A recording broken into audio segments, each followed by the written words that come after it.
Hey guys, as promised, I was going to do a video blog. However, I didn't say that it'd be pleasant, and I didn't say that half of them would be easy. I made video blogs in the past, but they weren't really for public, they were more for roleplay. This is kind of one video that's for both. I'm not really doing any shoutouts this week.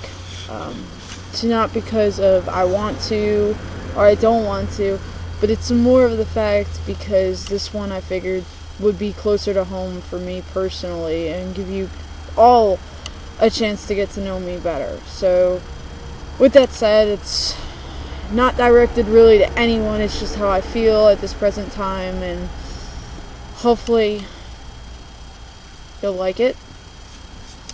So, as I'm going with my laptop down here, I was born in New Jersey, which might seem as a shocker considering the fact I don't have that Jersey accent. But I moved when I was around 4 down to Virginia.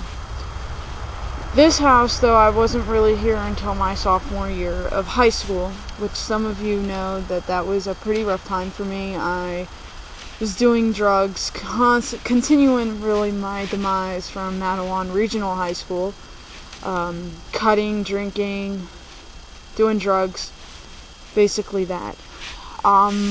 So, anyway, it kind of does look quiet, as you can see.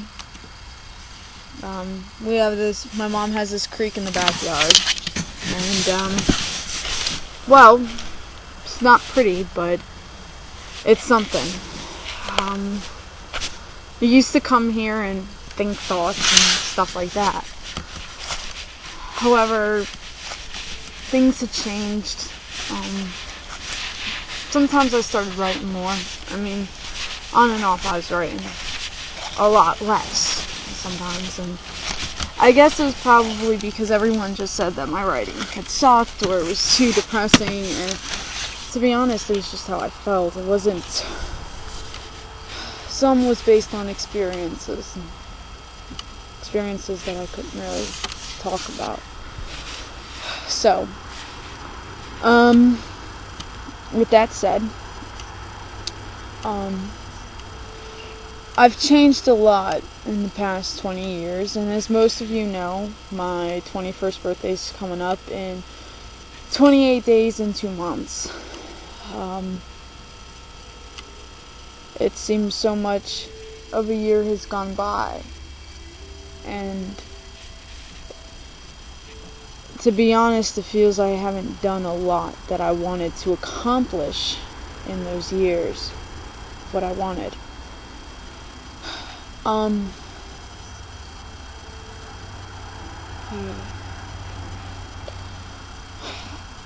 didn't really know or talk really to my family until I was about 11. And they've helped me in some ways. And I was overwhelmed at first. And outside my family's world, I've been kind of a loner. I haven't really associated with many people, I haven't really talked that much. So you can see where this probably is going. I'm not popular as some people may think of me as, and I was popular because of my brother. But that was for Morristown, that wasn't for Mattawan or Rockbridge County. And over the years, people have asked me to hang out. And I'll be honest, I think it's just a way of them wanting to get information out of me. They don't really want to hang out, nor would they.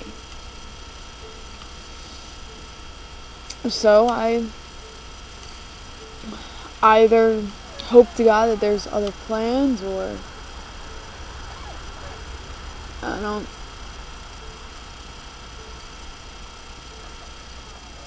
plan on being friends with them anyway. Sorry, there's creaking and I'm scared. But yeah.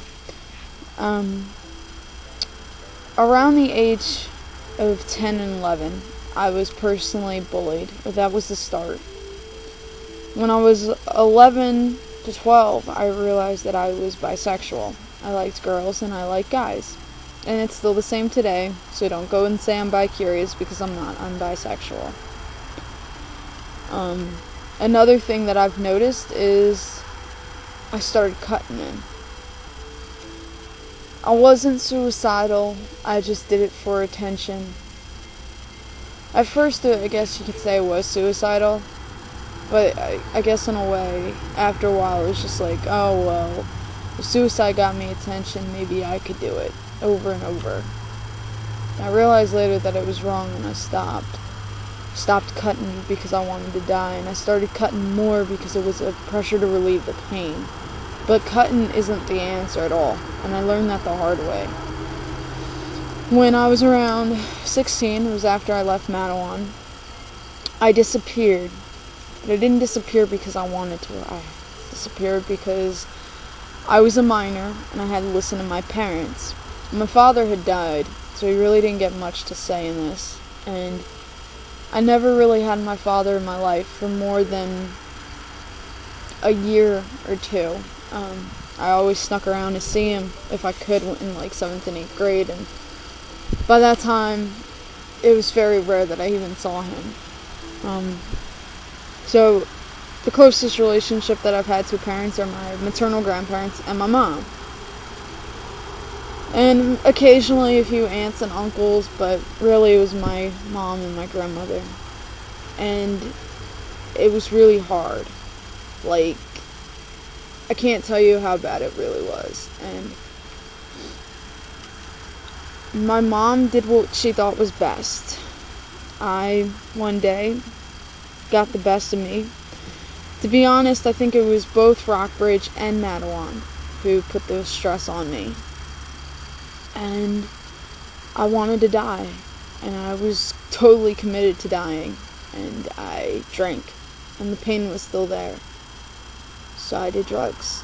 And the pain was still there. And I cut myself. I guess I cut too deep because I passed out. I don't remember much after that. I remember waking up in the hospital and they pumping out my stomach.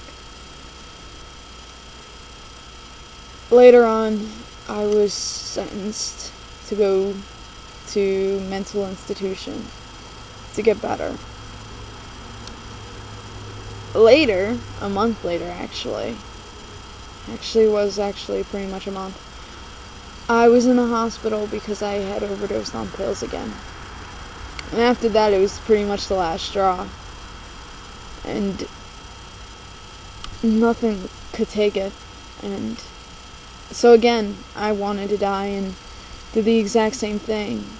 And I don't remember much of that either. I did drugs, drank, and I cut myself. And next thing I know, I'm being sentenced to go to a facility in Charlottesville, which was about an hour away from my mom's house, where I'm at now. During that whole visit, I was there for 5 months. Occasional letters, mainly from family. There's only one person that sent me letters, like, every 2 weeks, which was pretty... If you look at the snail mail today, it's pretty much around the time that you'll get a letter. And I was scared. But I didn't let anyone know that I was scared. I graduated from that program, and I went to a group home. But I was still restricted to talk to my mom. And I got really upset. So I said I wanted to commit suicide, and they sent me to another facility in Leesburg, which is about 3 hours from my mom's house. My mom couldn't make those trips even if she wanted to a lot. So I stayed there pretty much upset. And no one really saw it at Graydon. That was the place I was at. But I literally I literally kept a lot in, and I grew to just shut my mouth and fake that the treatment was working just to get out of there. I was there for 11 months, and I graduated from there, and I went to a group home. However, I was going to stay at the program, but an event happened, and I do forgive the girl who did it. I don't forgive Rockbridge County Social Services for even letting it happen, because they knew that I was bullied. I made calls every day being like, kids in real life are bullying me, and they just didn't believe it. They were like, it's a figment of your imagination. So I made the decision to sign myself out. So I'd say it was maybe about 2 weeks before my birthday. I had to go to court in Rockbridge, and I told them that I wanted to leave. I was going to sign myself out. And the judge had said, I can't stop you. You're going to be of age. And if you sign the paper, I can't hold you back. So I didn't complete treatment. I signed myself out. I stayed in Rockbridge for 2 days to say my goodbyes to my mother, and I left. I went up to Jersey, and I was offered a second chance at Mattawan, but I would have to retake my junior year, and then just go to gym class, but stay the entire day at Mattawan for my senior year. I didn't see a point in that.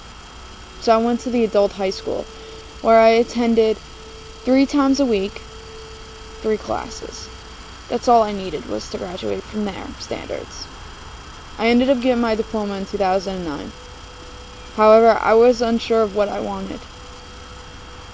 So I took off a semester in college. By then, I had viewed almost every single Brat Pack video that they've ever made, and I decided to be a fashion designer and merchandiser. The merchandising part is to establish an honest relationship with my clients, and the designing part is to help low-esteem teenagers like myself realize that we're all equal, and also to promote anti-bullying.